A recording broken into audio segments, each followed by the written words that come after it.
সবার নজর কিন্তু একটা আমের দিকে। আকাশটা একটু মেঘলা মেঘলা, বাতাস আসার সম্ভাবনা আছে। তো আমরা সবাই কিন্তু একটা আমের দিকে তাকায় রইছি।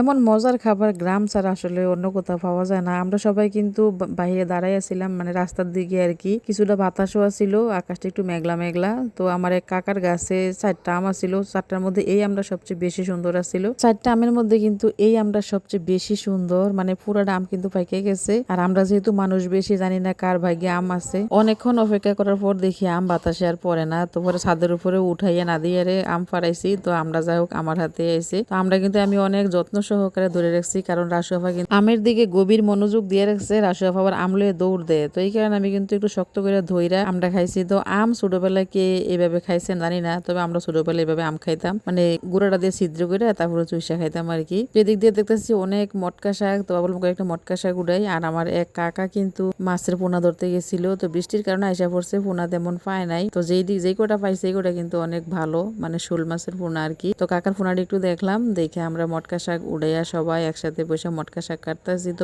আমরা সবাই কিন্তু দাঁড়াই ছিলাম বৃষ্টির অপেক্ষায়। আমরা ভাবছিলাম আজকে বৃষ্টিতে সবাই ভিজমু। তো